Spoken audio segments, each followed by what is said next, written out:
Today we're going to be setting up this 55-gallon aquarium here on the top shelf. We're going to do a planted Exodon tank. Yes, a heavily planted bucktooth Tetra tank. I just got done scaping this tank here, did some trimming, and I love the look of it. So, hey look, it's me in the reflection. Hey. We're also going to be treating a lot of the houseplants from spider mites and mealy bugs. It's not a fun process, but for those of you that have a lot of houseplants, you know the drill. Oh, and I want to show you guys, I just got done building this little mechanism.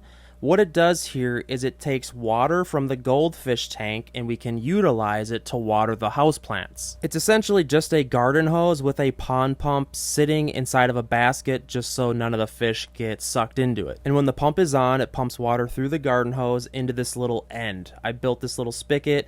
It has a little valve on it with a adapter they use on like sumps and stuff.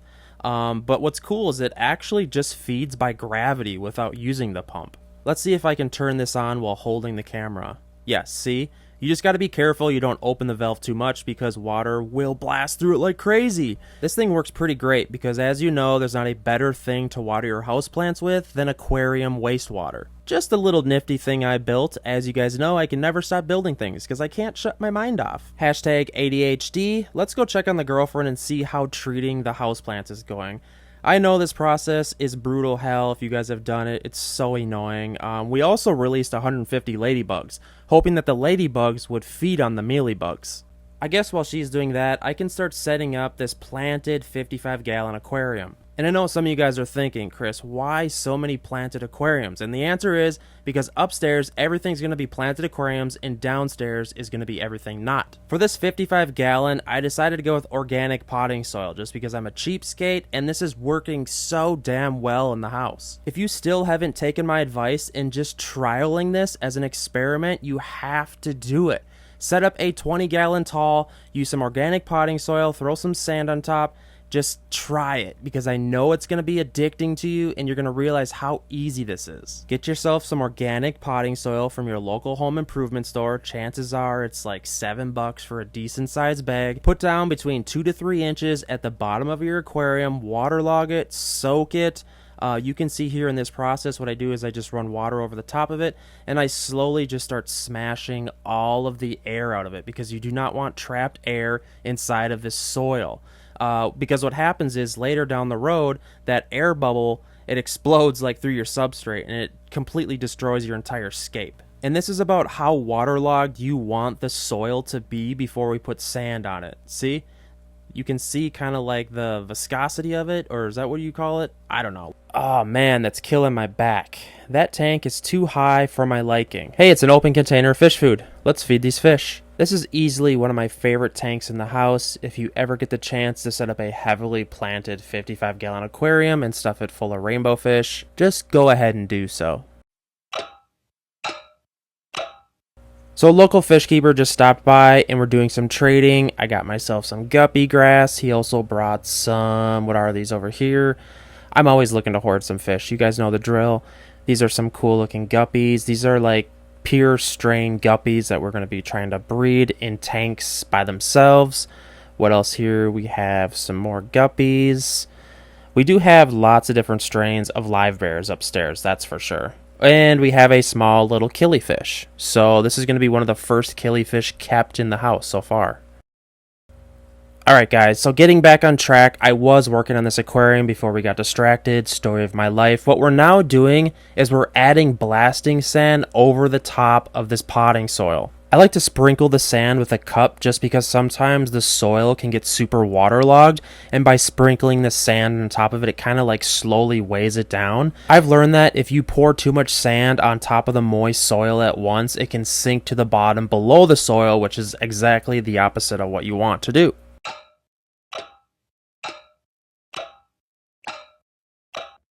So we got the 55-gallon tank completely set up. It's ready to go.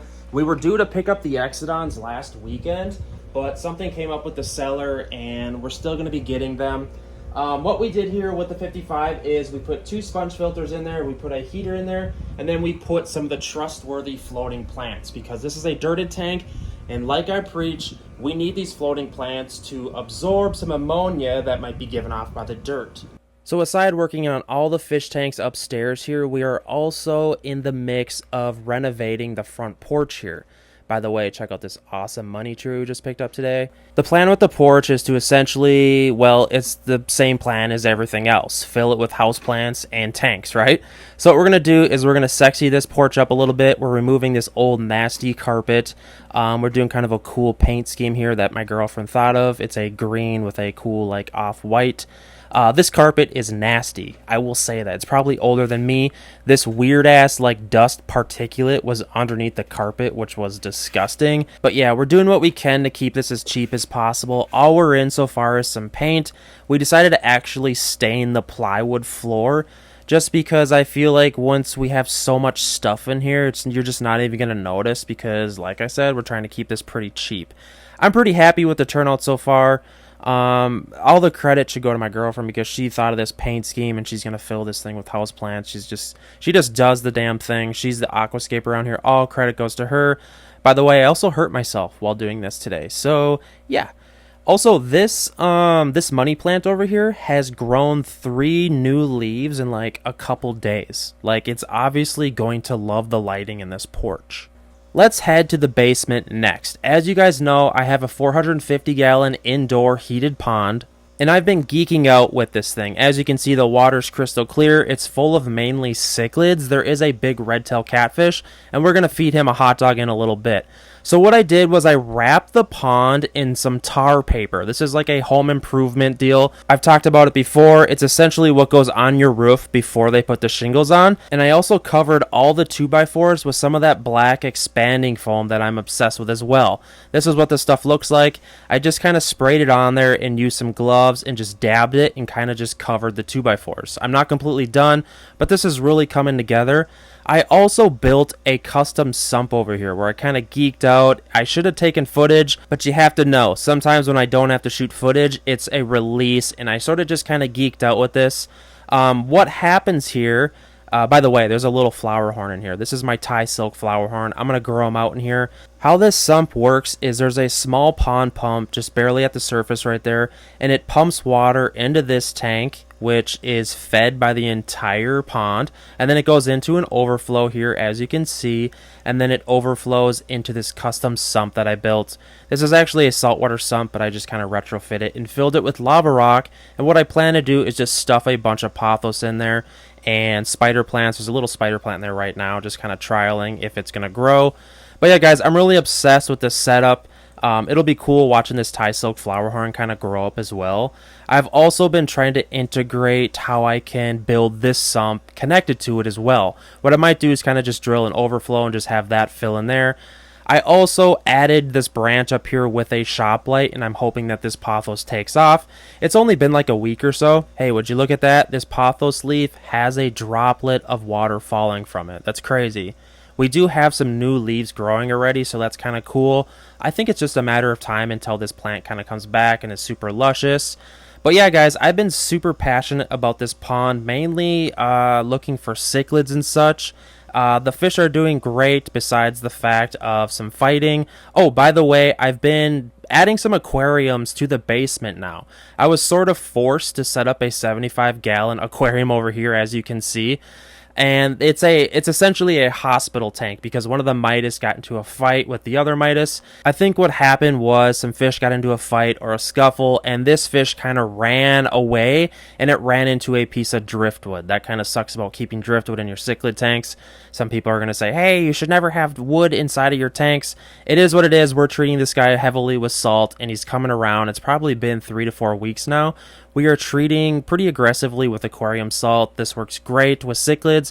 Just jump up the temperature and treat with salt. But yeah, guys, we are setting up some aquariums downstairs, so I am really excited about that. Just trying to take proper measures in setting up electrical, drainage, and all that stuff, because as you know, I'm pretty OCD with my setups, and I don't want to set up something wrong and regret it. But yeah, I've been super passionate about this pond and setting up these sumps and kind of trying to get more plants involved. Oh, and I almost forgot, we added 2 Oscars to the pond last week. They're pretty close to adult size. They said this was a breeding pair, but obviously when I throw them in the predator pond, they're probably not going to be breeding. So watch this. This other Oscar just comes up. Merc! isn't that crazy? Like, they're already showing aggression before they even like entered. Like, this pond is bizarre.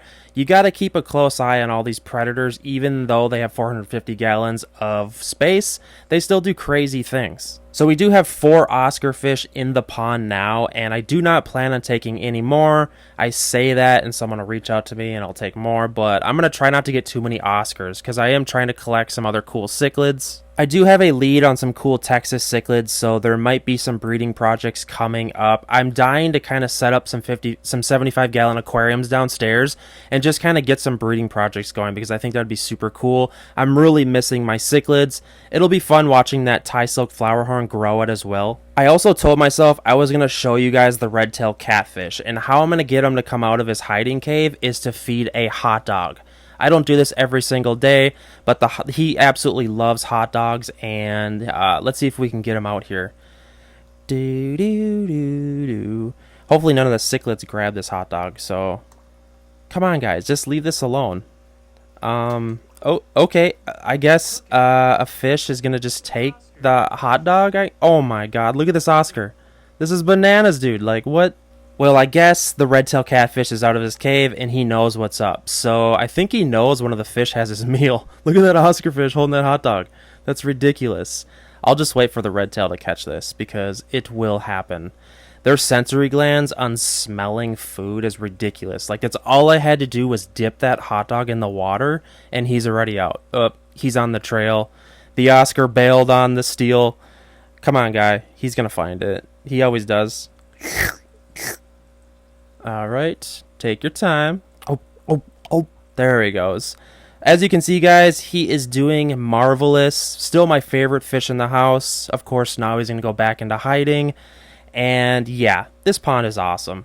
So yeah, things have been going pretty good. As we fill this house full of aquariums, we're having more and more people come over and buying plants, fish. My whole dream of all of this happening is actually like getting closer and closer and closer. Like, I don't even know how to explain it. I would say my biggest obstacle is probably finances, just because I get so into building things and the projects. You know, I'm doing all of this with no business loans, and I'm doing it all on my personal dime. So you guys may notice I've been grinding out educational videos on my other channels. And if that bores you, I apologize, but I'm trying to grind and fund this dream that I'm trying to fulfill. The power bills are $500 a month. I'm constantly buying lumber. I'm plumbing supplies. Like, you guys know, prices on everything is skyrocketed. It's a really tough time to kind of like build a business, essentially. And I want to thank you to all the members that have joined this channel, and if you haven't, please consider it. It really helps kind of fund all this build of the store.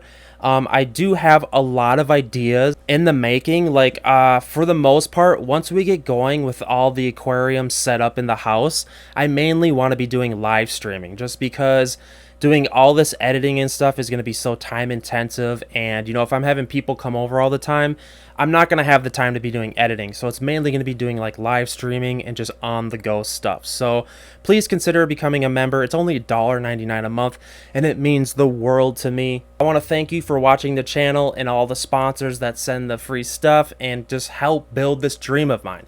So without further ado, please hit me up in the comment section. Let me know what's your newest fish you're going to buy. I love hearing from you guys. That is the sole reason why I YouTube. And yeah, without further ado,